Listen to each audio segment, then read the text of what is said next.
நிறைய மிருகங்கள் இருக்கும், காட்டுக்கு ராஜாவங்க இருக்கும். அதுக்கு நல்ல இடம்லாம் கொடுக்கப்பட்டிருந்தாலும் அதால் என்ன செய்ய முடியாதுன்னா வெளியே வர முடியாது. அதுக்கு இஷ்டமானதை அதால் வேட்டையாடி சாப்பிட முடியாது. அதுவும் சிறையிருப்பு தான். சில சிறையிருப்பு ரொம்ப நெருக்கமான சிறையிருப்பு, சில சிறையிருப்பு விசாலமான சிறையிருப்பு. சில பறவைகளுக்கு ரெக்கை இருக்காது, பறக்க முடியாது. ஆனால் சில பறவைகள் கூண்டில் அடைக்கப்பட்டிருக்கும், அதை விட்டா என்ன ஆயிரும்? பறக்கும். அதுக்கு ரெக்கைகள் உண்டு, ஆனாலும் பறக்க முடியாது. அதான் சிறையிருப்பு.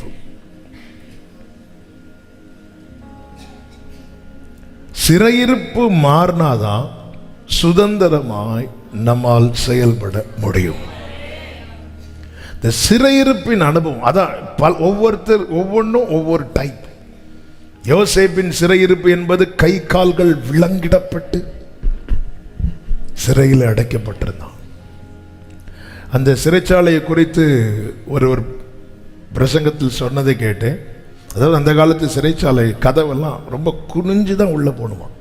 இன்னொன்று, அந்த அடைக்கப்பட்டிருக்கிற சிறைச்சாலையில் கூட ரொம்ப அப்படி நிமிர்ந்து கூட நிற்க முடியாத அளவுக்கு அது ஹைட் ரொம்ப கம்மியாக இருக்குமா. அப்போ மொத்தத்திலேயே 13 வருஷம் இப்படி பெண்டாகி தான் நடந்திருப்பார் யோசேப். என்ன இது ரொம்ப நெருக்கமான சிறையிருப்பு. இன்னொரு சிறையிருப்புனா விசாலமாக தான் இருக்கு, ஆனால் வெளியே போக முடியாது. லோத்தை பார்த்தீங்கன்னா வாசல்ல தான் உட்கார்ந்துருக்க முடியுதே தவிர வாசலை விட்டு வெளியே போக முடியல. உள்ள வளருகிறான், மனைவி எல்லாம் இருக்கு, ஆனா அந்த சோதோமின் வாசல்ல உட்கார்ந்து இருக்கிறாரே தவிர வாசலை விட்டு வெளியே போக முடியல. ஆண்டவர் வந்து சொல்றாரு, இங்க பாருப்பா, நீ கூட்டிட்டு போனா போக முடியல. சிறையிருப்பு. இந்த சிறையிருப்பு மாறணும்னா கர்த்தர் மாற்றினால் மட்டும்தான் உண்டு. நெகேமியா 1வது அதிகாரம் 3வது வசனத்துல இப்படி சொல்லப்பட்டிருக்கிறது. ஒருத்தங்க வந்து எருசலேமின் அலங்கம் தீக்கிரையாக்கப்பட்டிருக்கிறது. அரண்மனையில் நெகேமியா இருக்கிறார், பானபாத்திரக்காரனா. அப்போ வந்து அந்த இன்ஃபர்மேஷனை வந்து கொடுக்க வராங்க. சொல்லும்போது ஒரு வார்த்தை சொல்றாங்க, வாசிங்க. அதற்கு அவர்கள் சிறையிருப்பில் மீந்திருக்கிறவர்கள் அந்த தேசத்தில் மகா தீங்கையும் நிந்தையையும் அனுபவிக்கிறார்கள். சிறையிருப்பில் இருக்கிறவர்கள் அனுபவிக்கிற காரியங்கள் நிந்தை, தீங்கு. நமக்கு தெரியும், சிங்கம் காட்டுக்கு ராஜானாலும் அது ஜூல போய் பார்க்கும்போது நீங்க பார்த்தீங்கன்னா அதை வேடிக்கை பார்க்கறதுக்கு தான் கூட்டம். காட்டில் இருக்கிற சிங்கத்தை வேடிக்கையெல்லாம் அப்படி பார்க்க போக முடியாது. வேடிக்கை, சிம்சோனை வேடிக்கை காட்டுறதுக்காக கொண்டு வந்தாங்க. இன்னைக்கு ஏன் எல்லாருக்கும் சாப்பாடு இருக்கு, தங்குறதுக்கு இடம் இருக்கு, ஆனாலும் இன்னைக்கு எனக்கு வேடிக்கையா தானே பார்க்குறாங்க. அந்த யோசேப்பின் அது மட்டும் இல்ல சிறை, இதுவும் சிறை தான்.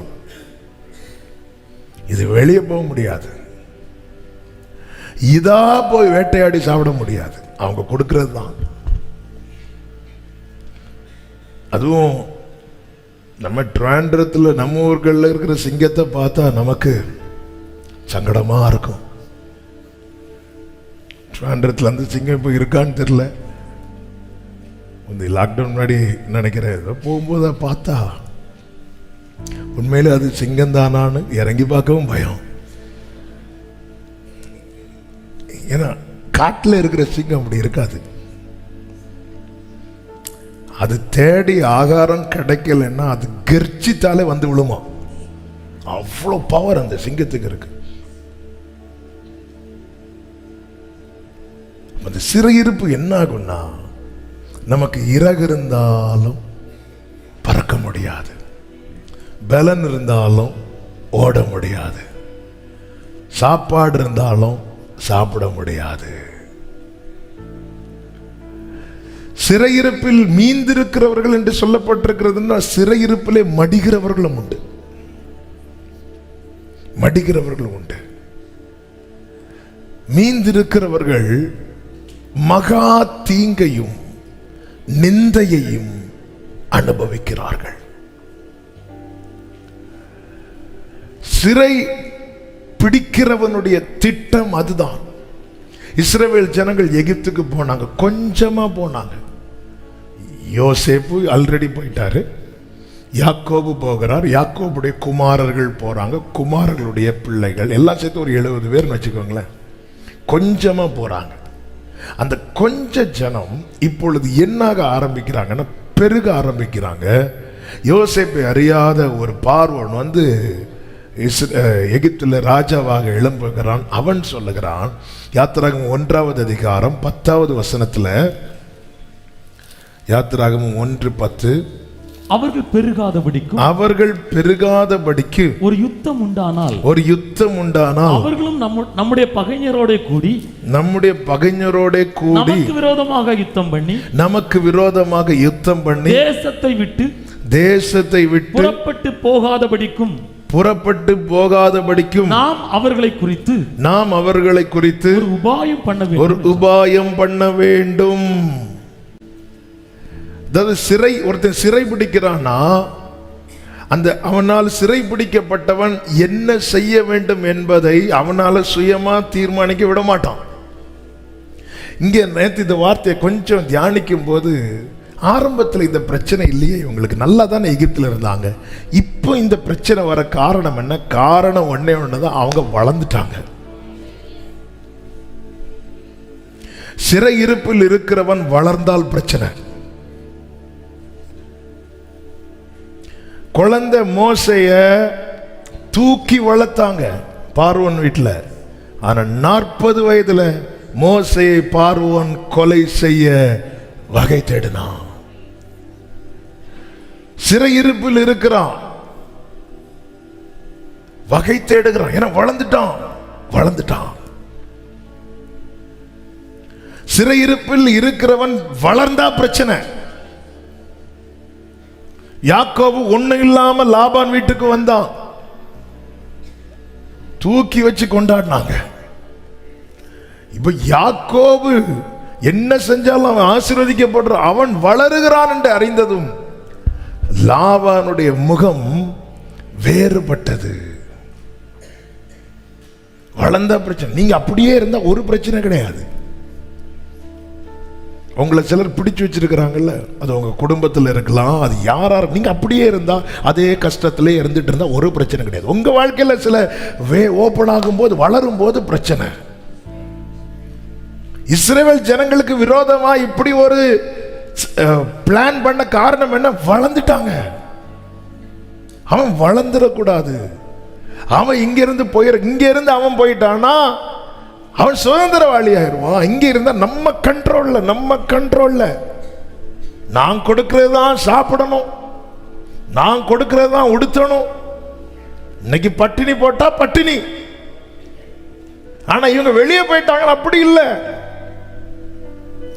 சிறை இருப்பு, சிறை பிடிக்கிறவன் தெரியுமா, அவன் இப்படிதான் செயல்படுவான். ஆனா இவங்க பெருகினதுக்கு காரணம் என்ன?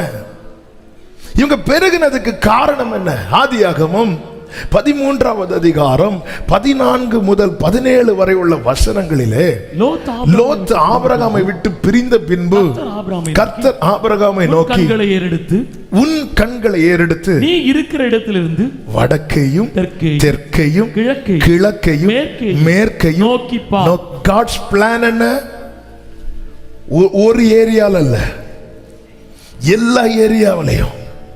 அடுத்து சொல்லுகிறார் ஆண்டவர், நீ பார்க்கிற இந்த பூமி முழுவதையும் நான் உனக்கும் உன் சந்ததிக்கும் என்றைக்கும் இருக்கும்படி கொடுத்து. நல்லா புரிஞ்சுக்கோங்க, உங்களை சத்துரு சிறை பிடிக்க காரணம் என்ன தெரியுமா? கர்த்தர் கொடுத்ததை நீங்க அனுபவிச்சிடக்கூடாது. சொல்லிட்டு அடுத்து சொல்லுகிறார் 16வது வசனத்துல, சந்ததியை பூமியின் தூளை போல பெருக பண்ணுவேன். ஒருவன் பூமியின் தூளை எண்ண கூடுமானால் சந்ததியும் எண்ணப்படும். நீ எழுந்து தேசத்தின் நீளமும் அகலமும் எம்மட்டும் நடந்து திரி, அதை உனக்கு தருவேன். என்ன ஆண்டவருங்க! இப்படி ஆபிரகாம்கிட்ட சொல்லிட்டார். இனி யாக்கோப்ட்ட என்ன சொல்லுகிறார்? ஆதியாகமம் 28:14, ஆதியாகமம் 28வது அதிகாரம் அதனுடைய 14. பூமியின் தூளை போல் இருக்கும். அடுத்த வார்த்தை, நீ மேற்கையும் கிழக்கையும் வடக்கையும்.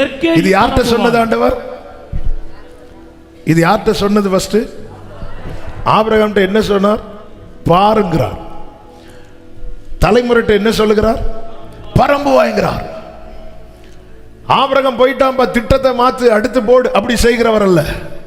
நான் நினைத்திருக்கிறபடியே நடக்கும், நான் நிர்ணயித்தபடியே நிலை நிற்கும் என்று ஆணையிட்டு கர்த்தர் சொல்லி இருக்கிறார். ஆபிரகாம்கிட்ட பாருங்கிறார். தலைமுறைட்ட சொல்றார், நீ பரம்புவா என்று. அதே போல இவர்கள் பெருக ஆரம்பிக்கிறாங்க. அப்போ பிசாசானவன் திட்டம் போடுகிறான், இவங்களை சிறைபிடிக்கணும், இவங்களை விட்டுறக்கூடாது. பிரியமான கர்த்தருடைய பிள்ளைகளே, ஆமென்.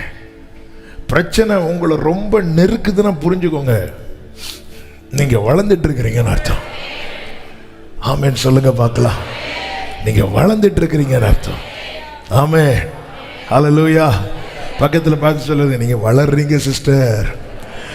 சகோதரர்கள் பிரதர்ன்னு சொல்லுங்க. நான் சொல்றது மாதிரியே சொல்லுவீங்களா? பிரதர், நீங்க வளர்றீங்க பிரதர். ஆமென். ஆண்டவருடைய கண்ட்ரோல்ல இருந்து வளர்றதுக்கும் சிறையிருப்பில் இருந்து வளர்றதுக்குள்ள வித்தியாசம் என்னன்னா, ஆண்டவருடைய கண்ட்ரோல்ல இருந்து நம்ம வளர்றோம்னா அவருக்கு தெரியும். உடனே அவர் என்ன செய்கிறார்? அவன் உபாகம் 32 சொல்லப்பட்டிருக்கிறது, கழுகு தன் கூட்டை கலைத்து தன் குஞ்சுகளின் மேல் அசைவாடி தன் செட்டைகளை விரித்து. ஆமென். 32:11 கழுகு தன் கூட்டை கலைத்து தன் குஞ்சுகளின் மேல் அசைவாடி தன் செட்டைகளை விரித்து அவைகளை எடுத்து அவைகளை தன் செட்டைகளின் மேல் சுமந்து கொண்டு எங்க போகிறதுன்னா கீழே படிச்சீங்கன்னா தெரியும், உயர்ந்த இடம். ஆண்டவருக்கு கீழே இருந்து வளர்றதுக்கும் சிறையிருப்பிலிருந்து வளர்றதுக்குள்ள வித்தியாசம் என்னன்னா, ஆண்டவர் கீழே இருந்து வளர்ந்தால் அவர் பெருகுவதற்கான எல்லையை கர்த்தர் விரிவாக்குவார். ஆனா சிறையிருப்பிலிருந்து ஒருவன் வளர்ந்தால் சத்துரு ஒடுக்கதான் பார்ப்பான். இதுவரைக்கும் இல்லாத பிரச்சனை உங்க வாழ்க்கையில இப்போ திடீர்னு. ஆமென், ஆமென். நீங்க வளர்றீங்க. ஆனா ஒரு நற்செய்தி என்ன தெரியுமா? சத்துரு ஒடுக்குவதற்கு முன்னாடியே நீ இப்படி ஆவாயின்னு கர்த்தர் ஏற்கனவே எழுதி வைத்திருக்கிறார். எழுதுனதுதான் நடக்க போகிறது. கர்த்தர் என் சிறையிருப்பை திருப்புவார். நம்புறவங்க ஹல்லேலூயா. எதிரி பல திட்டம் போடுறான். அப்ப இதுதான் இங்கதான் நமக்கு இடிக்குது. ஆமே, நான் வளர்ந்ததுதான் சிலருக்கு பிரச்சனை. நான் வளர்ந்தது முகம் மாறிட்டு, நான் அன்னைக்கு மாதிரி வெறும் கோளுங்கையா இந்த வீட்டில் இருப்பேன்னா, பாபா லேயால கட்டிக்கோ, நீ அப்படியே இருக்கணும். என்ன ஆனா வளர்ந்துட்டான் இவன். என்ன அவன் ஃபர்ஸ்ட் முகம் மாறுபடல, ஃபர்ஸ்ட் தந்திரம் பண்றாங்க. அது உன் மேல கிடக்கிற வாக்குத்தத்தை நீ வளர்ந்துதான் அவன். நீ எங்க தூக்கி போட்டாலும் நீ வளரதான் செய்வ. ஆமென். என் மேல வாக்குத்தத்தை இருக்கிறது வரைக்கும் நான் வளர்ந்துட்டு தான் இருப்பேன். ஆமென் சொல்லுங்க பார்க்கலாம். வளர்ந்தது முகம் மாறிட்டு. அப்போ யாக்கோபு கடைசி வரை அதே கோலும் தடியுமா தான் இருக்கணும், இதே கொஞ்சம் ஜனமா தான் இருக்கணும். இவங்க பெருகிட்டாங்க. அதுதான் பிடிக்கல. யோசேப்பு அப்பா கிட்ட சும்மா இருக்கிறது வரைக்கும் பிரச்சனை இல்லை, சொப்பனம் சொன்னதான் பிரச்சனை. அவன் வளர்ந்துட்டான். சொப்பனத்தில் என்ன சொல்றான்? அண்ணா, நான் உங்களை விட என்னுடைய அரிக்கட்டு வந்து மேல, அவ்வளவுதான் போ.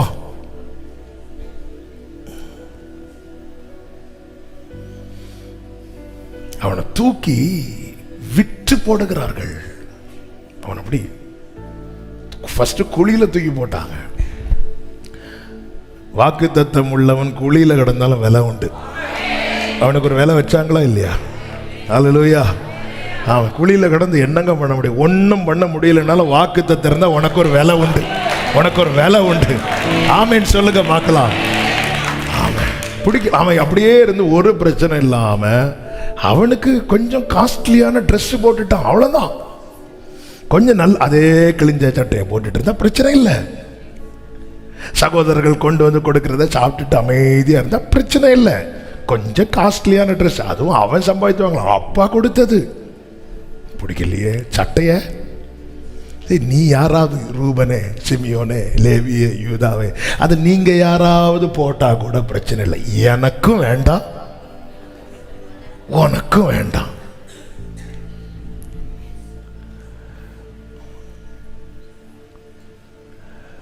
சிலர், நான் உங்களை சொல்லல, அப்படி உங்களுக்கு ஃபீல் ஆகுதுன்னா உங்களை தான் சொல்லிட்டு இருக்கிறேன். அவன் அதே கிழிஞ்ச சட்டை, இந்த ஜனம் அப்படியே இருந்தா பிரச்சனை இல்லை. அது வளர்ந்துட்டான், கொஞ்சம் சம்பாதிச்சுட்டான், கொஞ்சம் நல்லாயிட்டான், அவன் பெருகிட்டான். பிளான் பண்ணு, பிளான் பண்ணு, வா வா வா வா, பிளான் பண்ணு. விட்டுறக்கூடாது, விட்டுறக்கூடாது, விட்டுறக்கூடாது. எல்லா வேலையும் அவன்கிட்ட கொடு, எல்லாத்தையும் செய், எல்லாத்தையும் செய். சிறையிருப்பு அந்த ஜனத்தால எதிர்க்க முடியல. சிறையிருப்பில் இருக்கிறவனுக்கு எதிர்க்க முடியாது. அந்த ஜனத்தால மேற்கொள்ள முடியல. சிறையிருப்பில் இருக்கிறவனுக்கு மேற்கொள்ள முடியாது.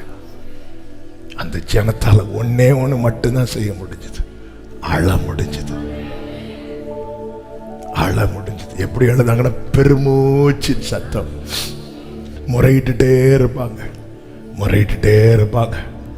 அவங்களுடைய ஃபீலிங்ஸுக்கு எகிப்துல நோ வேல்யூ.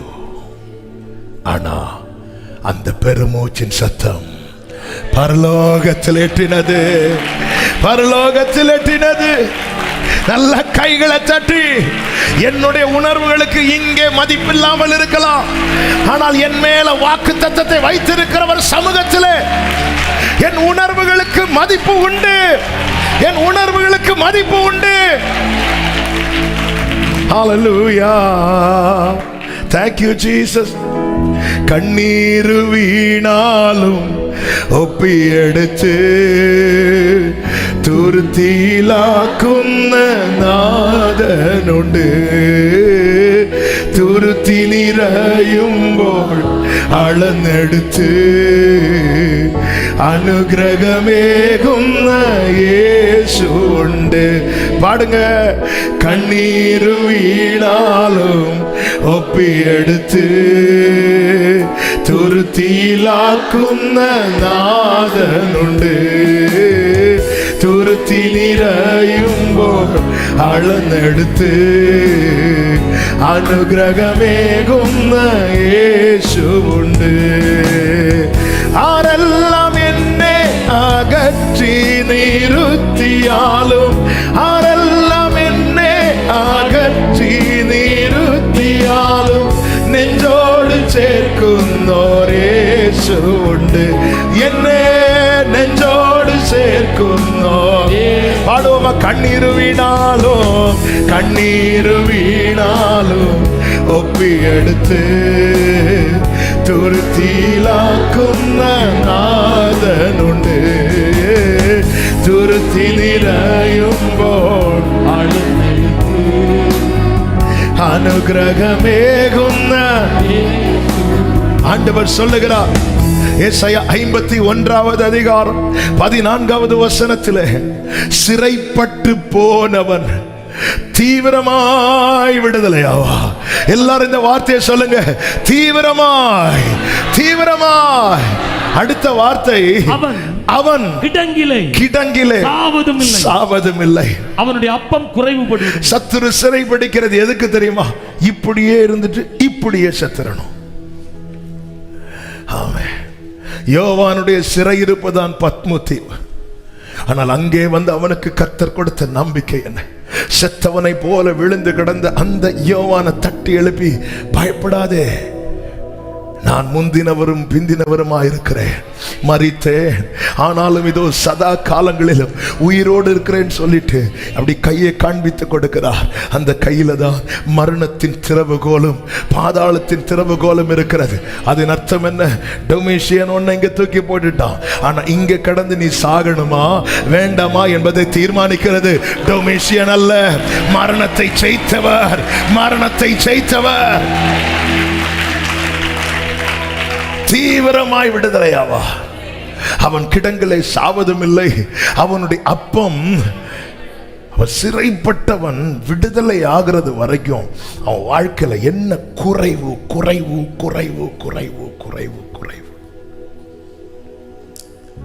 ஏன் அந்த குறைவு? வேலை பார்க்கிறாங்க இஸ்ரவேல் ஜனங்கள், வைக்கோல் குறைவு, எல்லாமே குறைவு. அதாவது அதனாலதான் போய் கேட்கல, போய் பிரச்சனை போய் ராஜா கிட்ட முறையிடல. முறையிட்டாங்களே இருக்கிறத கட் பண்ணுவாங்க. சில அதிகாரத்தில் இருக்கிறவங்களை பார்த்துருக்கீங்களா? கீழே இருக்கிறவங்க கொஞ்சம் சேலரி கூட்டி தரக்கூடாதுன்னா இருக்கிறத கட் பண்ணுவாங்க. இந்த மாசம் உனக்கு போனஸ் கட்டு, அதனால எதுக்கு வம்பு? அடுத்த வசனத்தில் சொல்லப்பட்டிருக்கிறது, 15வது வசனத்தில் தேவனாயிருக்கிற வார்த்தை கவனிங்க.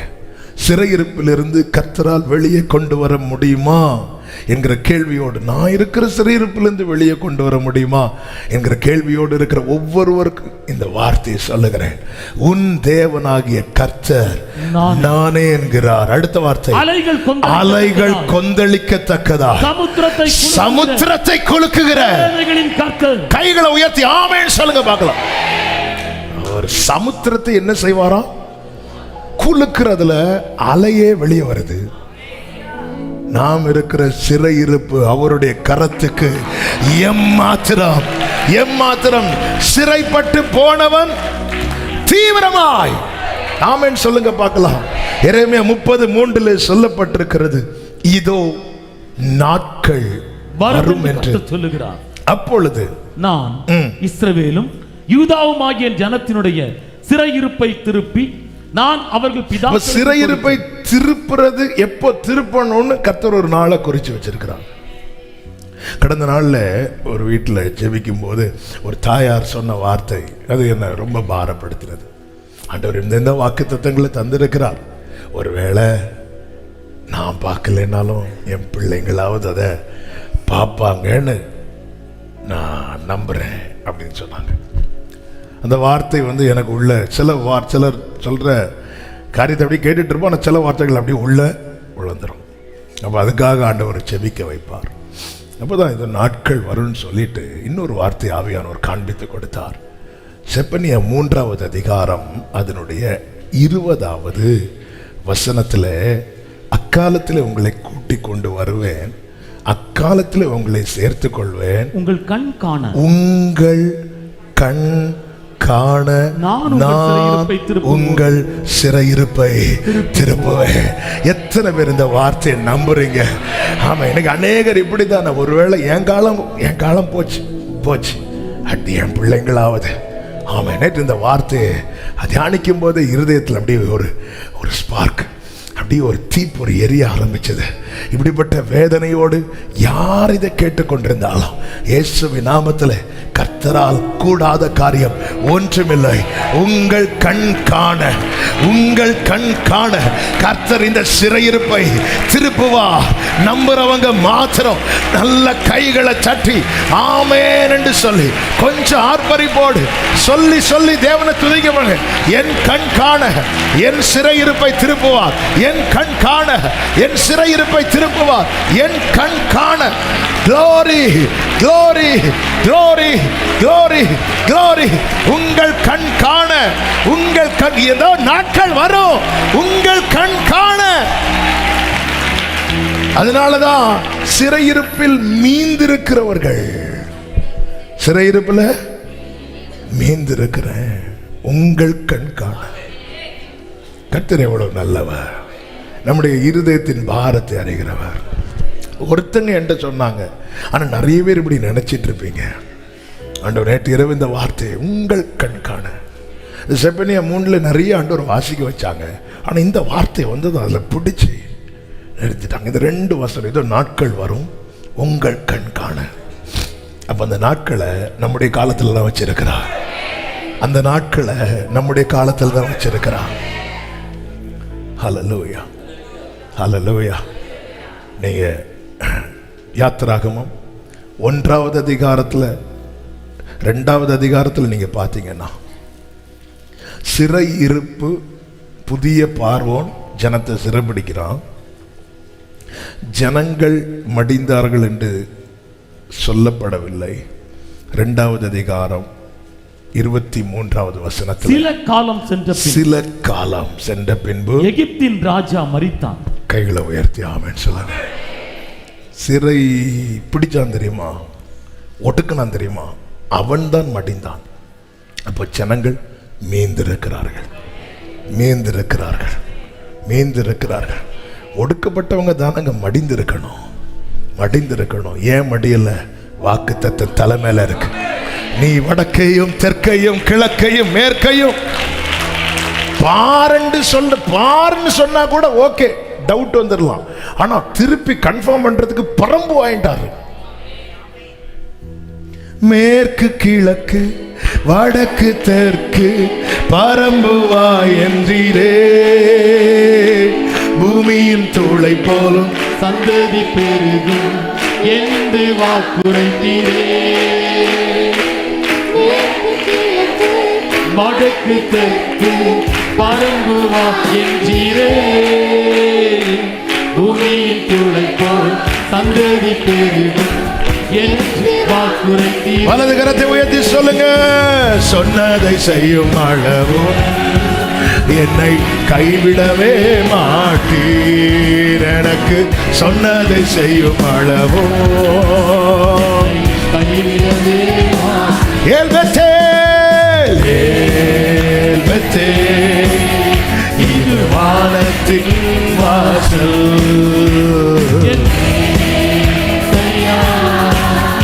ஆசீர்வாதத்தின் வாசல். ஏல்பெத்தேல்,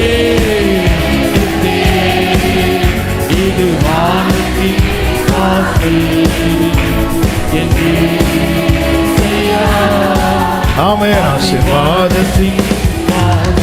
எப்படி தேவன் சிறையிருப்பை திருப்புகிறார், சிறையிருப்பு திருப்பப்படும் போது உண்டாகிற ஆசீர்வாதங்கள் என்ன என்பதை நாம கொஞ்சம் தியானிச்சு, நாம நேரம் இல்லை, அதனால கொஞ்சம் சுருக்கமா சொல்லி நான் செபிக்க விரும்புகிறேன். கர்த்தர் நம்மோடு கூட இடைபடுவாராக. எப்படி தேவன் சிறையிருப்பை திருப்புகிறாராம்? 85வது சங்கீதம் 1வது வசனத்திலே சொல்லப்பட்டிருக்கிறது. 85:1, கர்த்தாவே உமது தேசத்தின் மேல் பிரியம், கர்த்தாவே உமது தேசத்தின் மேல் பிரியம் வைத்து யாக்கோபின் சிறையிருப்பை, யாக்கோபின் சிறையிருப்பை திருப்பினீர். சிறையிருப்பு மாறணும்னா தேவ பிரியம் வேணும், பிரியம் வைக்கணும். தேவன் பிரியம் வைக்கிறார். அப்ப எப்பொழுது தேவன் பிரியம் வைக்கல அப்படின்னா, சங்கீதத்திலும் எபிரேயரிலும் சொல்லப்பட்டிருக்கிறது. ஆமென். இருதய கடினம் தேவனுக்கு கோபத்தை கொடுக்குது. உடனே தேவன் என்ன சொல்லுகிறார்? இவர்கள் எந்த பிள்ளைகள்? கோபாக்கினையின் பிள்ளைகள் என்றும். அது மாத்திரமல்ல, அவருடைய இளைப்பாறுதலில் பிரவேசிப்பதில்லை என்று கர்த்தர் எப்படி ஆணையிட்டார்? கோபத்திலே ஆணையிட்டேன், கோபத்தில். அப்ப தேவன் என் சிறையிருப்பை மாற்றணும்னா கர்த்தர் என் மேல் பிரியம் வைக்கணும். கர்த்தர் நேசிக்கிற, அவருடைய நேசம் மாறாதது. ஆனால் அந்த பிரியம் என்மேல், அதை நான் அனுபவிக்க கூடாதபடிக்கு என்னுடைய இருதய கடினம், என்னுடைய செயல்கள், இதனால தானே சிதேக்கியா ராஜா கிட்ட எத்தனை முறை இந்த எரேமியாவை கொட்டேன். ஆமென். நான் மனசு வைக்கலையே, கொஞ்சம் கூட விட்டு கொடுக்கலையே. எவ்வளோ பெரிய சிறை இருப்பு தெரியுமா? அதுதான் பாபிலோனின் சிறை இருப்பு. எவ்வளோ கஷ்டப்பட்டாங்க தெரியுமா?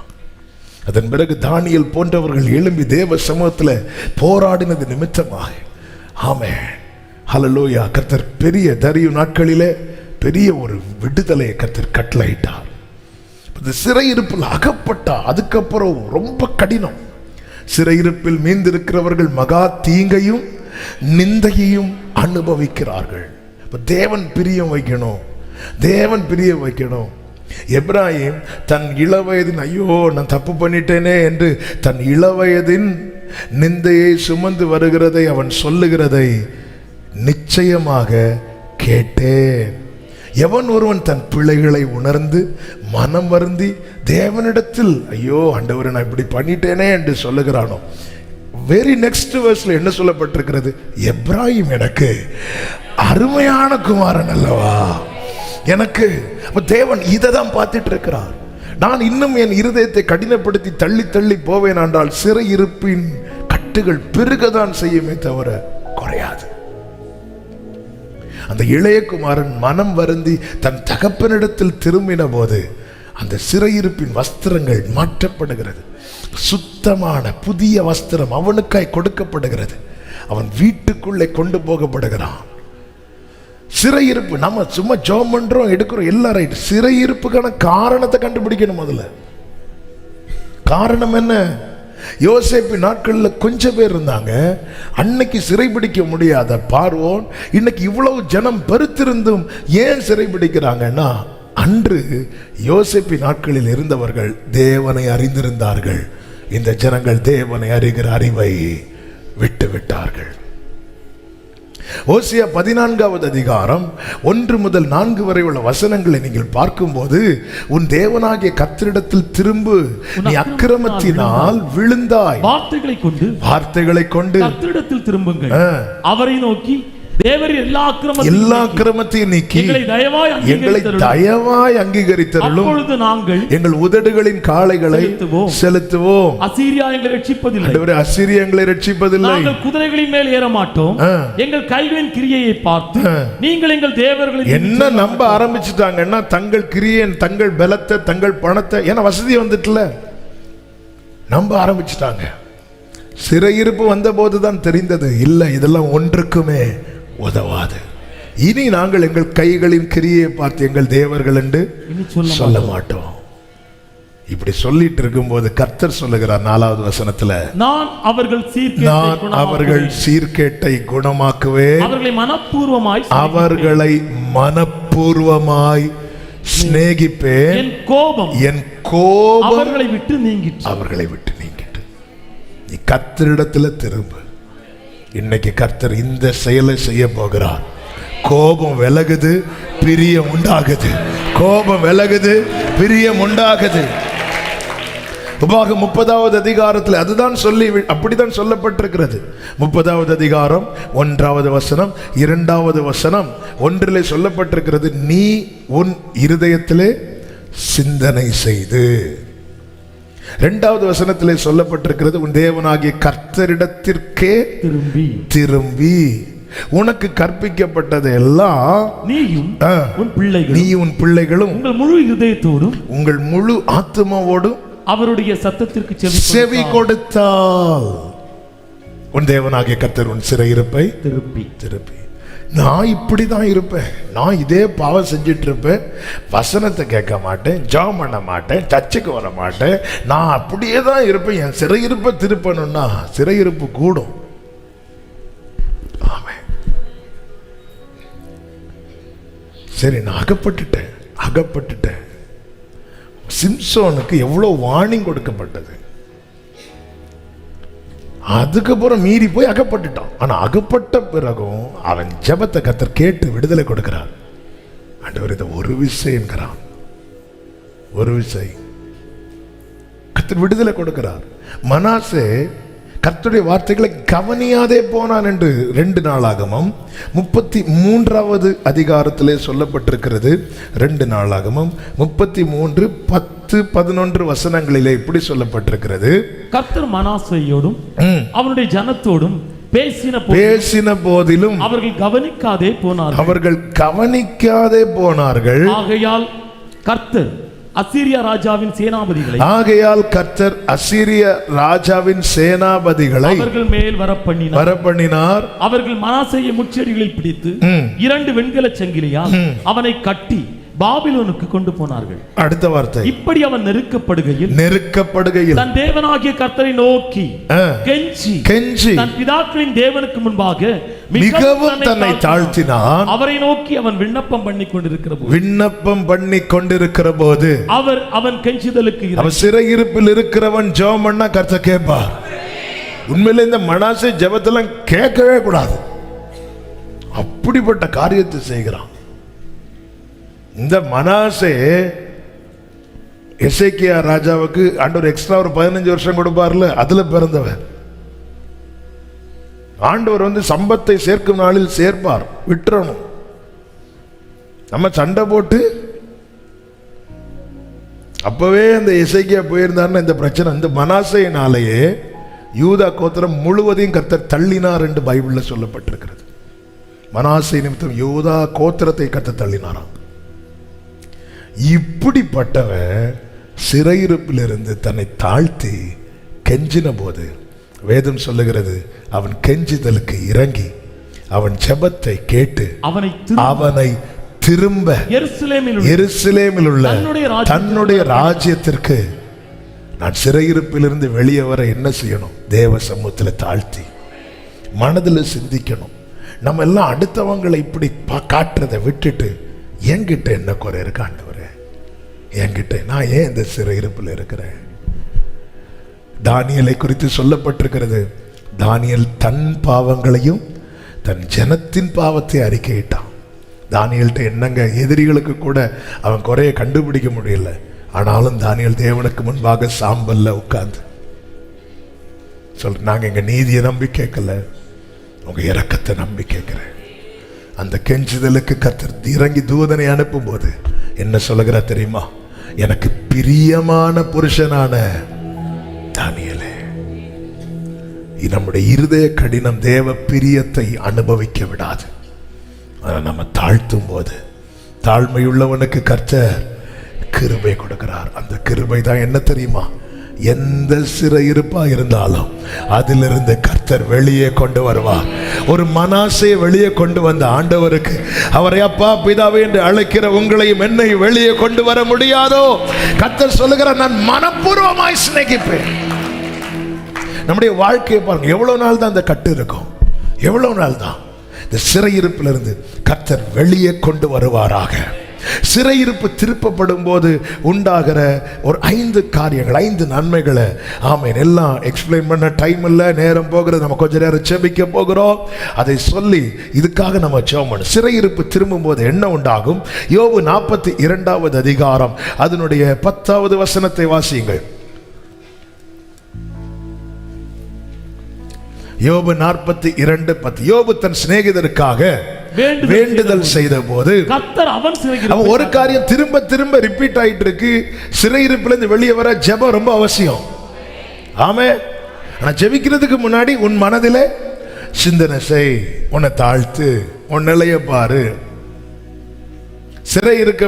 ஜனங்கள் சிறையிருப்பில் இருக்கும் போது, அதாவது கொள்ளை நோய், பஞ்சம், இப்படிப்பட்ட சிறையிருப்பில் இருக்கும்போது ஜனங்கள் தங்கள் பொல்லாத வழிகளை விட்டு தங்களை தாழ்த்தி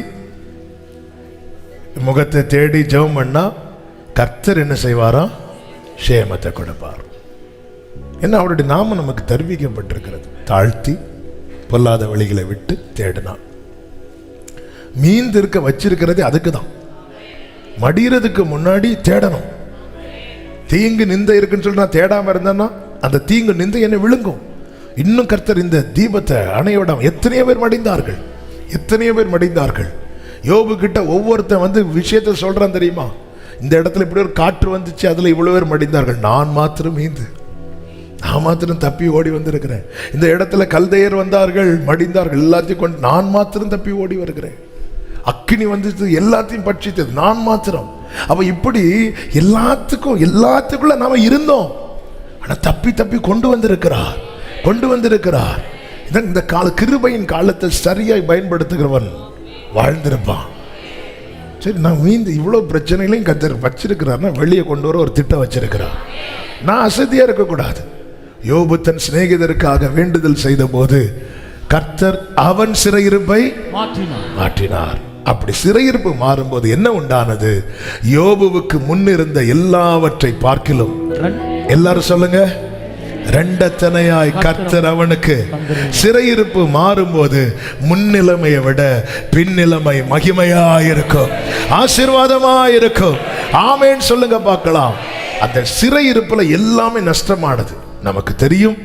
சாத்தான் தேவசனத்தில் போய் சோதிக்க பெர்மிஷன் கேட்கும்போது கர்த்தர் சொன்ன ஒரு வார்த்தை உண்டு. யோபு 1வது அதிகாரம் 12வது வசனம், 2வது அதிகாரம் 6வது வசனம். கர்த்தர் சாத்தானை நோக்கி, 1:12 கர்த்தர் சாத்தானை நோக்கி, இதோ அவனுக்கு உண்டானவை எல்லாம் உன் கையில் இருக்கிறது. இப்போ யார் அவனை சிறைபிடிக்கிறா?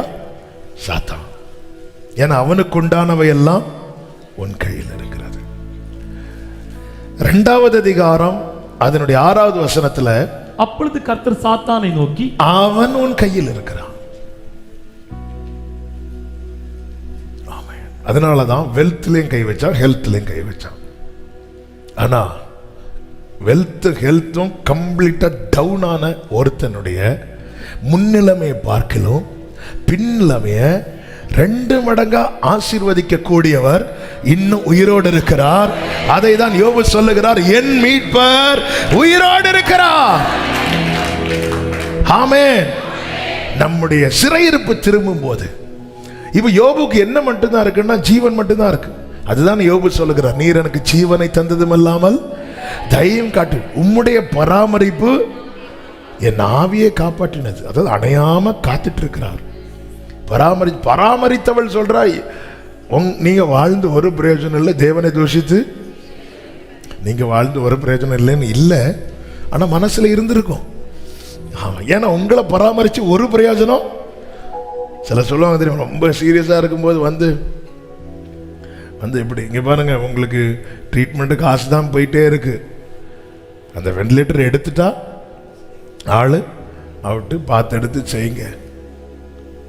என்ன பார்த்து எடுத்து செய்ய? இதுதான் ஒரு பெரிய ஒரு சோதனை. சில வயசானவங்க, அதாவது 80-90 வயசுலாம் வாழ்ந்துருப்பாங்க. சிலர் வந்து பாஸ்டர் தேவ சித்தம் நிறைவேற, என்ன தேவ சித்தம் கரெக்டா நமக்கு அவங்க சொல்லும் போதே தெரியும். ஆமா, கடைசி இப்படி இருந்தவன் தான் யோபு. அந்த யோபுவினுடைய முன்னிலைமையை பார்க்கலாம், பின்னிலைமை இதை செய்கிறவர் இன்னைக்கு உயிரோடு இருக்கிறார்.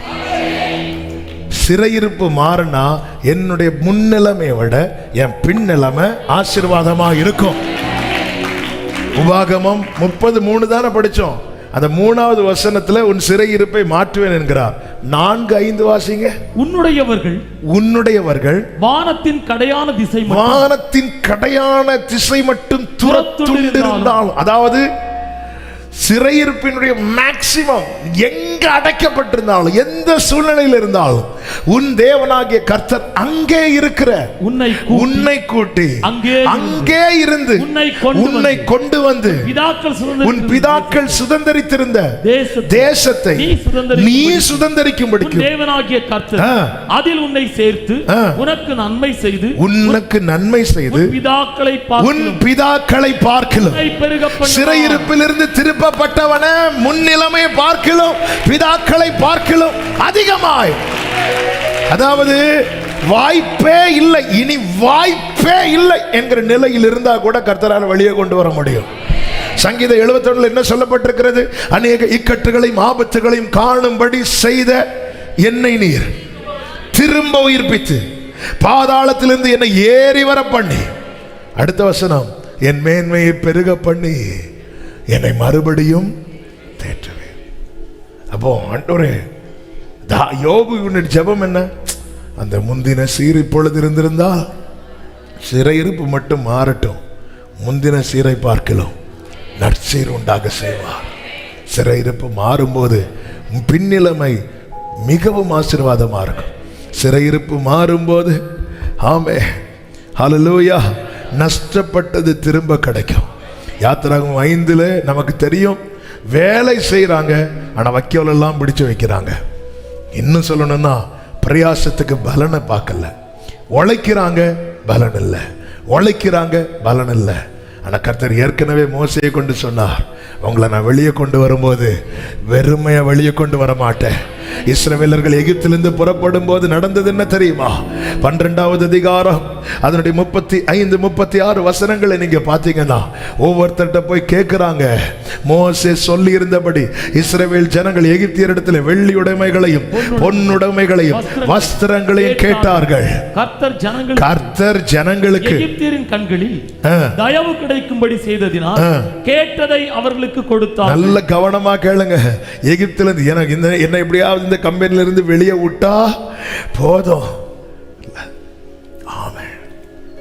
கர்த்தர் இந்த சிறையிருப்பை திரும்பும் போது அவங்க அத்தனை காலம் அங்கே வடித்த வியர்வையின் பலனை வாங்க வச்சுட்டு தான் வெளியே கொண்டு போகிறார். ஏசாயா 62வது அதிகாரம் 8வது வசனத்திலே சொல்லப்பட்ட வார்த்தை என்ன தெரியுமா? இனி நான் உன் தானியத்தை சத்துருக்களுக்கு, அடுத்த வார்த்தை வாசிங்கள், நல்ல கவனி, உன் பிரயாசத்தினாலாகிய உன் திராட்சரசத்தை அந்நிய புத்திரர் குடிப்பதும் இல்லை என்று கர்த்தர் தமது வலதுகரத்தின் மேலும் தமது வல்லமையுள்ள புயத்தின் மேலும். அவன் நாம் பிரயாசப்பட்ட அந்த பலனை என்னால் அனுபவிக்க முடியலன்னா நான் சிறையிருப்பில் இருக்கிறேன் அர்த்தம். எவ்வளோ உழைக்கிறாங்க. சிலர்லாம் ஃபோன் பண்ணோம், 8 மாதம் ஆச்சு சேலரி போட்டு. ரொம்ப ஃபோர்ஸ் பண்ணி கேட்டால் ஏதோ கொஞ்சம் போட்டு விடுவாங்க. புருஷன் வெளிநாட்டில் வேலைக்கு இருப்பாங்க, மனைவி பிள்ளைங்க இருப்பாங்க, கொஞ்சம் கூட யோசிக்க மாட்டேங்கிறாங்க. அதான் சொல்லல, சிறையிருப்பில் இருக்கிறவனுடைய ஃபீலிங்ஸுக்கு எகிப்தில் வேல்யூ கிடையாது. 10 மாதம் 8 மாதம் வேலை பார்த்துருப்பாங்க, வேண்டானா போவாங்க. 8 மாதம் உழைப்புக்கு பலன் இருக்கு, அதை எப்படி வாங்காம போக முடியும்? கடந்த நாள் ஒரு சகோதரர் பேசிட்டு இருக்கும்போது இப்படிதான், சரி அப்போ ஏன் நீங்க அங்க வேலை பார்க்குறீங்கன்னா அவங்க சொன்னாங்க, 2 வருஷம் சம்பளம் பாக்கி இருக்கு, அதுக்காக நான் கொஞ்சம் கிடைக்கும்னு நம்பி சகிச்சிட்டு இருக்கிறேன். இயேசுவின் நாமத்தில் இந்த சிறையிருப்பு மாறுவதாக. உன் உழைப்பின் பலனாகிய உன் பிரயாசத்தினாலாகிய உன் திராட்சரசத்தை அந்நிய புத்திரர் இனி குடிப்பது இல்லை என்று கர்த்தர் தமது வலது கரத்தின் மேலும் தமது வல்லமையுள்ள புயத்தின் மேலும் ஆணையிட்டார். இயேசுவின் நாமத்திலே ஜெபிக்கிறேன். பிரயாசத்தின் பலனை ஆண்டவரே இன்னும் கையில வாங்காம கஷ்டப்பட்டு கொண்டிருக்கிற ஒவ்வொருடைய வாழ்க்கையில் இருக்கிற சிறையிருப்பு மாறுவதாக, நஷ்டப்பட்டது திரும்ப கிடைப்பதாக. ஆமென். சிறையிருப்பு மாறும்போது உண்டாகிற அடுத்த ஆசீர்வாதம் 3வது எரேமியா 30வது அதிகாரம் அதனுடைய 10வது வசனத்தை வாசிக்க கேட்கலாம். ஆகையால் என் தாசனாகிய யாக்கோபே நீ பயப்படாதே, இஸ்ரவேலே கலங்காதே என்று கர்த்தர் சொல்லுகிறார். இதோ நான் உன்னை தூரத்திலும் உன் சந்ததியை தங்கள் சிறையிருப்பின் தேசத்திலும் இராதபடிக்கு ரட்சிப்பேன். யாக்கோபு திரும்பி வந்து அமர்ந்து சுகித்திருப்பான். அவனை தத்தளிக்க பண்ணுவார் இல்லை. சமாதானமான வாழ்க்கை. இன்னைக்கு ஏன் யாக்கோபு வீட்டை விட்டு வெளியே போனார்? இனி இருந்தா பிரச்சனை. அதுதான் யாக்கோபுடைய பேரே பைபிள் என்ன சொல்லுது? கூடாரவாசி. வீட்டிலே இருந்து பழகினவன், ஆனா வீட்டில் இனி இருந்தா பிரச்சனை. வீட்டில் பில்லோ இருக்கு, பெட் இருக்கு, கட்டில் இருக்கு, அங்க படுத்தா பிரச்சனைன்னு சொல்லிட்டு வனாந்திரத்துல ஒரு கல்லை வச்சு படுத்துட்டு இருக்கிறான். சமாதானத்தை இழந்துட்டான். வீட்டில் சிறையிருப்பு திருப்பி கர்த்தர் கொண்டு வரும்போது எங்க சமாதானமா வாழ முடியலையோ அங்க கர்த்தர் சமாதானமாய் வாழ வைப்பார். அதான் தாவீது வழியில சொல்றாரு, 43 சங்கீதம் 2வது வசனம் நினைக்கிறேன், சத்துருவினால் ஒடுக்கப்பட்டு நான் ஏன் துக்கத்துடனே தெரிய வேண்டும்? ஆண்டவரே ஏன்பா நான் ஏன் துக்கத்தோடு தெரியணும்? நான் ஏன் துக்கத்தோடு? ஒரு இடத்துல என்னால நிம்மதியா இருக்க முடியுதா? காட்டில இருந்து அங்க வரான், வனாந்திரத்திலிருந்து அங்க தேடி வரான், வீட்டில் இருக்க முடியல. தாவீதுடைய நிலைமையை பார்த்தீங்களா? வீட்டில் படுத்து தூங்குனா சவுல் கொன்றுவான்னு சொல்லிட்டு தாவீது இருக்கிறது மாதிரி அங்க இருக்கிற பில்லோலாம் வச்சு செட் பண்ணி மீகால் வச்சுட்டாங்க. தாவீது இறங்கி ஓடுறாரு. தாவீது அங்க உள்ள படுத்து தூங்கிட்டு இருக்கிறார். என்னைக்குப்பா இந்த சவுல் வீட்டுல நிம்மதியா படுத்து தூங்க விட்டான்? தாவீது இன்ஸ்ட்ருமெண்ட் மட்டும் வாசிச்சுட்டு இருந்தா பிரச்சனை இல்லை, அவன் யுத்தம் பண்ணி ஜெயிச்சுட்டான். பாத்தீங்களா? அதுதான் இந்த சிறை பிடிக்க நினைக்கிறான் தெரியுமா? அவனுக்கு அவனுடைய பிடியில் இருக்கிறவன் வளர்றதே பிடிக்காது. அப்படிப்பட்ட சவுலின் ஆவி, அந்த பொல்லாத ஆவி இந்த அனுபவத்தில் இருக்கிற எல்லாரும் விட்டு வெளியேறுவதாக இயேசுவின் நாமத்தில். தாவீதே, நீ கொஞ்சம் சகோதரர்களை பாருங்க, அவன் யுத்த காலத்தில் வந்தது பிடிக்கல. நீ கொஞ்சம் ஆடமே, நீ அப்படி நீ கொஞ்சமாக தான் இருக்கணும், நீ கொஞ்சமாக தான் இருக்கணும். ஆமே, அது ஒரு பொல்லாத ஆவி. ஒருத்தங்க வளர்ச்சி பார்த்து பிடிக்கலனாலே நம்ம என்னதான் வெள்ளையும் போட்டு அந்நிய பாஷை பேசினாலும் தேவனுடைய அழைப்பும் கிருபை வரங்களும் மாறாதது. ஆனா ஆவியானவர் போய் வருஷம் இருக்கும். ஆமே, நம்ம அந்த அது ஒரு பார்வனுடைய ஆவி இல்லை, ஃபீலிங்ஸுக்கு அவன் அவன் அழு அழு என்ன வேணாலும் அழு. அவனுடைய ஃபீலிங்ஸுக்கு முக்கியத்துவம் கொடுக்க மாட்டாங்க. சமாதானமே இல்லை. அந்த சிறையிருப்பை திருப்பும் போது யாக்கோபு திரும்பி வந்து பைபிள் சொல்லுகிறது அவனை தத்தளிக்க பண்ணுவார் இல்லை. செய்ய வேண்டியது ஒன்னே ஒன்று, அப்பா சமூகத்தில் நான் யாக்கோபுன்னு மட்டும் சொல்லியிருக்கேன். நான் ஏசான்னு சொல்லிடாதீங்க. ஏமாத்தி ஈசாக்கிட்டேருந்து வாங்கிடலாம், அங்கிருந்து வாங்க முடியாது. நீங்க யாக்கோபுன்னு மட்டும் சொல்லி பாருங்க. அதாவது நீங்க யாரோ அதை அப்படியே வெளிப்படுத்துங்க ஆண்டவர்கிட்ட. உங்களோடு போராடினவர்கள் உங்களோடு வந்து சமாதானமாவாங்க. 20 வருஷ பகையை சுமந்து கொண்ட ஏசா அடுத்த அதிகாரத்தில் வந்து ஒப்புரவாகிறான். ரீசன் என்ன? அவன் யாக்கோபு என்றான். உள்ளதை உள்ளதென்றும் இல்லதை இல்லதென்றும் தேவனிடத்தில் சொல்லுங்கள். நான் புசிக்க கூடாதுன்னு விளக்கண கனியை புசிச்சான்னு கேட்டா, ஆமா ஆண்டவரே புசிச்சுட்டேன்னா சரித்திரம் வேற மாதிரி ஆயிருக்க வாய்ப்பு இருக்கிறது. ஆனா அவன் தன்னை மறைக்கிறதுக்கு நீங்க உன்னை கட்டி வச்சிங்களே பார்த்து. இப்படி நிறைய ஆதாமுங்களும் இருக்காங்க. ஏவாள் லேசப்பட்டாளா? இப்ப பாரு, நான் ஒண்ணு இருக்க சர்ப்பம். அதாவது அதாவது அதாவது ஏவாள் பிசாசுக்கே டஃப் கொடுப்பாங்க. ஏய், கடைசியில் என்ன மாட்டி விட பாரு. இல்லை, ஆமாண்டவரே நான் பறிச்சுட்டேன்ப்பா, நான் சாப்பிட்டுட்டேன்ப்பா. ஏய், உன் பேர் என்ன? நான் யாக்கோபு. நீ யாக்கோபுன்னு சொன்னா ஈசாக்கிட்ட வேல்யூ கிடையாது.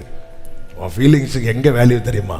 அங்க பைபிள் சொல்லுது, அங்கே அவனை ஆசீர்வதித்தார். அங்கெல்லாம் ஏசான்னு சொன்னா நல்ல, ஏன்னா ஏசாவை ஈசாக்கு ரொம்ப பிடிக்கும். நானாகவே வலது கரத்தை உயர்த்தி பிரசனத்தில்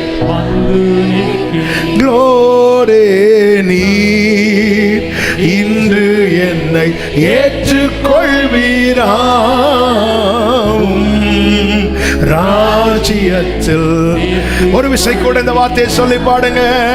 நானாக அப்பா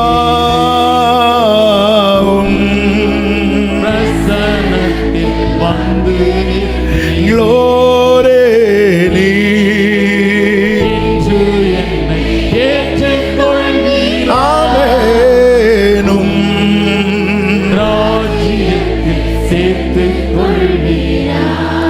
சமாதானமான வாழ்க்கை.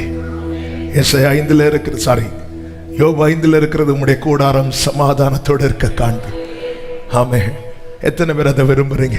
எங்க வீட்டில் சமாதானம், குடும்பமா பந்தியை சுற்றிலும் அவன் எல்லாம் சேர்ந்திருந்து மகிழ்ச்சியாய் சாப்பிட்டு. எத்தனை குடும்பங்கள் இது நஷ்டமாகி எத்தனை ஆண்டுகள் ஆயிருக்கிறது. புருஷ மனைவி பிள்ளைங்கள்லாம் சேர்ந்திருந்து ஆமை கஞ்சியா இருந்தாலும் சேர்ந்திருந்து சந்தோஷமா சாப்பிடுறது.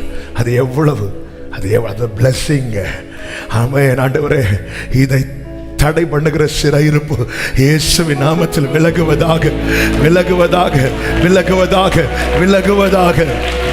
ஆமே, இந்த 2 வார்த்தையை சொல்லிட்டு ஜெபிக்கிற. சிறையிருப்பு மாறும்போது களிப்பின் சத்தம் உண்டாகும். எரேமியா 33:11.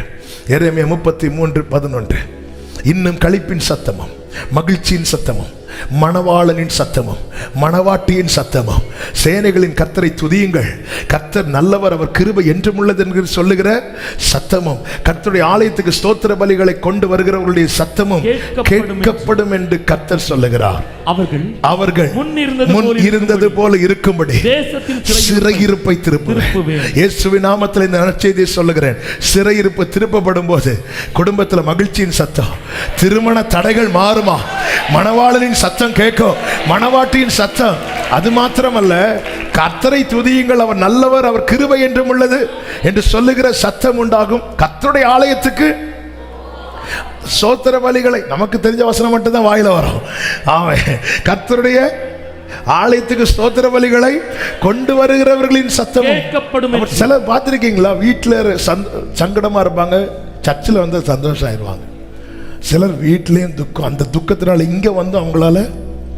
ஆனால் சிறையிருப்பு மாறும்போது சர்ச்சில் எவ்வளோ ஹாப்பியாக இருக்கிறாங்களோ அதே போல குடும்பத்தில் எத்தனை பேர் அதை விரும்புறீங்க? எத்தனை பேர் ஆண்டவரே? சிலருக்கு மீட்டிங் முடிஞ்சாலே வலி வந்துடும், ஐயோ முடிஞ்சிட்டான்னு. சிலருக்கு எப்படா முடியான் இருக்கும். சிலருக்கு சில பேருக்கு முடிச்சுட்டு போதுக்கே மனசு இல்லாமல், இந்த வெளியூர்லேருந்துலாம் சிலர் வருவாங்க பாருங்க, அப்படி போகும்போதே நெஞ்சு வாரம். சர்ச்சில் படிக்கிற ஒரு பிள்ளை ஹாஸ்டலில் நிற்கிறான், மாதத்துக்கு ஒரு வாட்டி வருவான். வரும்போது சிரிச்சிட்டு வருவான், போகும்போது ஜோமண்ண வந்து நிற்ப முகத்தை பார்த்தா 7 வருட கொடும் பஞ்ச மாதிரி, அப்படி அவ்வளோ சங்கடம். ஆமாம். அப்போ வீட்லேயும் மகிழ்ச்சி. ஆமாம், கர்த்தரால் செய்ய முடியும். ஆமாம். ஒரு விஷயம், உங்கள் வலது கரத்தை வைத்து, ஆண்டவரே இங்கே கொண்டு வந்து இங்கே எனக்கு கிடைக்கிற தேர்தல், இங்கே எனக்கு கிடைக்கிற ஆறுதல், இங்கே எனக்கு கிடைக்கிற அந்த சந்தோஷம் என்னை நீங்கள் வச்சிருக்கிற கூடாரத்தில் வேணும், என்னை நீங்கள் வச்சிருக்கிற இடத்துல வேணும்.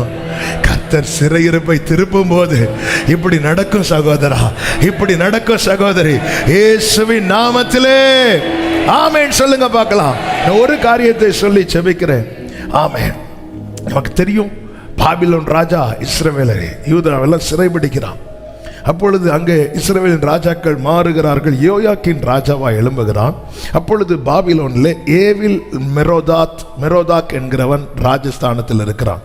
அவன் என்ன செய்கிறான் என்றால், எரேமியா 52வது அதிகாரம் நானே வாசிக்கிறேன், நேரம் இல்லாதனால 31 முதல் 34 வரை உள்ள வசனங்களை நீங்க பார்த்தீங்கன்னா, சிறையிலிருந்து அவனை வெளிப்பட பண்ணி அவன் தலையை உயர்த்தி அவனோடு அன்பாய் பேசி அவனுக்கு நல்ல ஸ்தானத்தை கொடுத்து சிறையிருப்பின் வஸ்திரத்தை அவனை விட்டு ஆமென் மாற்றி ராஜ சமூகத்திலே தினமும் போஜனம் பண்ணும்படி செய்தான்.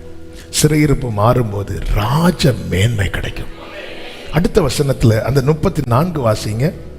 அவன் உயிரோடு இருந்த நாளெல்லாம் அவனுடைய மரண நாள் பரியந்தம் அவனுடைய செலவுக்காக பாபிலோன் ராஜாவினால் கட்டளையான அனுதின திட்டத்தின் அனுதினமும் அவனுக்கு கொடுக்கப்பட்டு வந்தது. ஒரு ராஜா தன் சிறையிருப்பில் இருக்கிற ஒருவனை வெளியே கொண்டு வந்து அவன் உயிரோடு இருக்கிற நாளெல்லாம் அவனுக்கு வேண்டியது கொடுக்க கட்டளையிட்டு அது கொடுக்கப்பட்டு வந்தது என்று சொல்லும்போது, ஒரு நிலையில்லாத ஸ்தானத்தில் இருக்கிறவனுக்கு தன் கீழ் இருக்கிறவனுக்கு இவ்வளவு செய்ய முடியுமானால், நிலையான ஸ்தானத்தில் இருக்கிறவனுக்கு சிறையிருப்பிலிருந்து வெளியே வந்த ராஜ மேன்மை கிடைக்கும். அந்த ராஜ மேன்மையின் அடையாளத்தில் ஒன்று என்ன தெரியுமா? கடைசி வர வேண்டியது கிடைச்சிட்டே இருக்கும், மரண நாள் பரியந்தம். அதாவது அவனுக்கு எவ்வளவு, அவன் எப்போடா ரிட்டையர்ட் ஆகிறான், அன்னையோட அவனுக்கு பென்ஷனை கட் பண்ணு, எல்லாம் கட் பண்ணு, அப்படி இல்லை. ராஜ கட்டளை என்பது அவனுடைய மரண நாள் பரியந்தம், அவனுடைய கடைசி வர கொடுக்கப்படும். அது மாத்திரமல்ல, ராஜ சமூகத்தில் அவனுக்கு டெய்லி அப்பம் புசிக்கிற பாக்கியம். சிறையிருப்பு மாறும்போது, மொர்தெகாயின் சிறையிருப்பு மாறின போது அவனுக்கு கொடுக்கப்பட்டது ராஜ மேன்மை. ஆமோனால சிறையிருப்பு, அந்த ஆமோன் கண்ணுக்கு முன்னாடியே ராஜ மேன்மை. பிரியமான கர்த்தருடைய பிள்ளைகளே, நம்ம செய்ய வேண்டியது ஒன்னே ஒண்ணுதான், தேவ சமூகத்தில் நம்மை தாழ்த்தி. அப்போ இதுல எந்தெந்த காரியங்கள் உங்க வாழ்க்கையில கட்டாக இருக்கு அல்லது ஸ்டாப் ஆகிருக்கிறது? பின்னிலைமை மோசமா போயிட்டு இருக்கா முன்னிலைமை விட? அல்லது உழைப்பின் பலன் வேற யாரோ சாப்பிட்டுட்டு இருக்கிறாங்களா? அல்லது வீட்டுக்குள்ள சமாதானமா இருக்க முடியலையா? வீட்டில் மகிழ்ச்சியின் சத்தம் நஷ்டப்பட்டு விட்டதா? அல்லது கிடைக்க வேண்டியதெல்லாம் இன்னும் நான் சிறுமைப்படுத்தி கொண்டு தானே இருக்கிறேன். இந்த சிறையிருப்பின் வஸ்திரம் எப்பொழுது மாறும்? கர்த்தர் சொல்லுகிற வார்த்தை இதை மனதிலே வைத்து சிந்தித்து தேவனாகிய கர்த்தரிடத்துக்கே திரும்பி அவருக்கு செவி சாய்க்க உன்னை தாழ்த்துவாயானால் கர்த்தர் உன் சிறையிருப்பை திருப்புறது மாத்திரமல்ல, உன் பிதாக்களை பார்க்கலாம் உன்னை பெருகி இருக்க செய்வார். ஒரு 2-5 நிமிஷத்தில் நம்ம ஜெபம் பண்ணி முடிக்க போகிறோம். முடிந்தவர்கள் முழங்காற்படியிட்டு அல்லது எழுந்து நின்று ஒரு 5 நிமிஷம் இதுல எந்த காரியத்தை நீங்க இழந்திருக்கிறீங்க, நஷ்டப்பட்டிருக்கிறீங்க, ஆண்டவரே இந்த சிறையிருப்பிலிருந்து கண்ணீரோடு ஆண்டவர் சமூகத்தில் தாழ்த்தி செபிக்கலாமா? என் நாமம் தரிக்கப்பட்ட என் ஜனங்கள் தங்களை தாழ்த்தி தங்கள் பொல்லாத வழிகளை விட்டு ஆண்டவரை பார்த்து சொல்லுவோமா? ஆண்டவரே, ஆண்டவரே, ஆண்டவரே, அப்பா இந்த காரியம், இந்த சிறையிருப்பை மாத்துங்க. என் முன்னிலைமையை பார்க்கல, முன்னாடி நல்லா இருந்தேன்ப்பா, நல்லா இருந்தோம்ப்பா, பின்னிலைமை ரொம்ப மோசமா போயிட்டு இருக்குது. அப்படி யாராவது இருக்கிறீங்கன்னா ஆண்டவர்கிட்ட சொல்லி இந்த சிறையிருப்பை மாற்றுங்கப்பான்னு சொல்லுங்க. வீட்டில் சமாதானமா இருக்க முடியலையேப்பா, சமாதானமா இருக்க முடியலையே.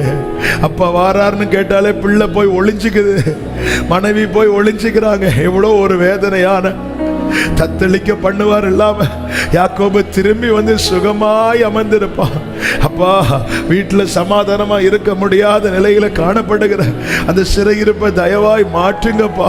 ஆண்டவரை கஷ்டப்பட்டு இரவு பகலா உழைச்சோம் ஆண்டவரை, அந்த பிரயாசத்தின் பலனை இன்னொருத்த அல்லவா சாப்பிட்டுட்டு இருக்கிறான், இன்னொரு ஆள் அல்லவா. இனி உன் தானியத்தை சத்துருக்களுக்கு ஆகாரமாய் கொடேன் என்று உடைய வலது கரத்தின் மேல் ஆணையிட்டீரே. என் பிரயாசத்தின் பலனை நான் காணும்படிக்கு என் சிறையிருப்பை திருப்புங்கப்பா, சிறையிருப்பை திருப்புங்கப்பா. ஆண்டவரே எவ்வளோ நாட்களா வீட்டில் ஆச்சுப்பா இந்த மகிழ்ச்சியின் சத்தம் கேட்டு. ஆமென். மணவாளனின் சத்தம், மணவாட்டியின் சத்தம் எவ்வளவோ பார்க்கிறோம். சில பெற்றோருடைய கண்ணீர் எவ்வளவோ பார்க்கிறோம், எவ்வளவோ பார்க்கிறோம், ஒண்ணுமே வாய்க்கப்பட மாட்டேங்குது.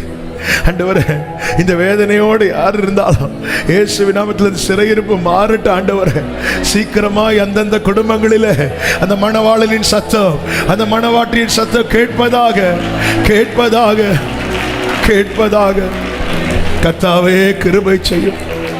ஆண்டவரே நீர் சிறையிருப்பின் வஸ்திரத்தை மாற்றும் ராஜா அல்லவா? ஒரு பாபிலோன் ராஜாவே யூதா ராஜா கிட்ட அன்பா பேசுவானா? நீர் அன்பின் உறைவிடம் அல்லவா? நீர் அன்பாவே இருக்கிறவர் அல்லவா? 2 கைகளை உயர்த்தி எங்களிடத்தில் இருக்கிற சிறையிருப்பின் வஸ்திரத்தை மாற்றுவீராக, மாற்றுவீராக, மாற்றுவீராக. இன்னும் எங்களிடத்தில் அந்த சிறையிருப்பின் வஸ்திரம் இருக்குமானால் தயவாய் மாற்றுவீராக, தயவாய் மாற்றி போடுவீராக, தயவாய் மாற்றி போடுவீராக. அப்படியே கைகளை உயர்த்தி வைக்கலாம். நான் ஜெபித்து முடிக்கிறேன். நல்ல தகப்பனே, இரக்கமுள்ள பிதாவே, உன் சிறையிருப்பை மாற்றுவேன் என்று நீர் இந்த நாளில் எங்களோடு பேசி நம்முடைய தயவுக்காய் ஸ்தோத்திரம். எங்களை உம்முடைய சமூகத்திலே தாழ்த்துகிறோம், அர்ப்பணிக்கிறோம். ஆண்டவரே இன்னும் ஆண்டவரே யார் யார் வாழ்க்கையில இந்த சிறையிருப்பின் அனுபவம் இருக்கிறதோ இயேசு கிறிஸ்துவின் நாமத்தில் இப்பொழுதே, இப்பொழுதே அது மாறுவதாக, மாறுவதாக. சிறையிருப்பு திருப்பப்படும் போது பின்னிலைமை ஆசீர்வாதமாக இருக்கும். அப்படியே அவர்கள் வாழ்க்கை ஆசீர்வாதமாக இருப்பதாக. சிறையிருப்பு மாறும்போது ஆண்டவர் உழைப்பின் பலனை காண முடியும். அப்படியே நம்முடைய பிள்ளைகள் காண்பார்களாக. சிறையிருப்பு திருப்பப்படும் போது கூடாரத்திலே சமாதானத்தோடு இருக்க முடியும். அப்படியே தத்தளிக்க பண்ணுவார் இல்லாமல் சுகமாய் தங்கியிருப்பார்களாக. சிறையிருப்பு திருப்பப்படும் போது மகிழ்ச்சியின் சத்தம் உண்டாகும். அப்படியே ஒவ்வொரு குடும்பங்களிலும் மகிழ்ச்சியின் சத்தம், மணவாளனின் சத்தம், மணவாட்டின் சத்தம் ஆலயத்தில் இருக்கும் போது எவ்வளவு ஹாப்பியா இருக்கிறாங்களோ அப்படி அவங்க குடும்பங்களில் இருப்பார்களாக, இருப்பார்களாக. சிறையிருப்பு திருப்பப்படும் போது ராஜ மேன்மை உண்டாகும். மேன்மைப்படுத்தும், மேன்மைப்படுத்தும். இந்த தேவன் என்றென்றைக்கும் உள்ள சதா காலமும் நம்முடைய தேவன். மரண பரியந்தம் நம்மை நடத்துவார். நல்ல கைகளை தட்டி ஆமென் என்று சொல். நீர் அப்படியே செய்ய போகிற தயவுக்காய் ஸ்தோத்திரம். எல்லா மகிமை கனம் ஒருவருக்கே செலுத்துகிறோம். இரட்சகர் இயேசு கிறிஸ்துவின் நாமத்தில் பிதாவே ஆமென். சேர்ந்து சத்தமாய் சொல்லுவோம். என் ஆத்துமாவே கர்த்தரை ஸ்தோத்திரி, முழுவதுமே அவருடைய பரிசுத்த நாமத்தை ஸ்தோத்திரி. என் ஆத்துமாவே கர்த்தரை ஸ்தோத்திரி, கர்த்தர் செய்த சகல உபகாரங்களை மறவாதே. ஆமென். ஹalleluya. God bless you. கர்த்தர் உங்களை ஆசீர்வதிப்பாராக. ஆமென்.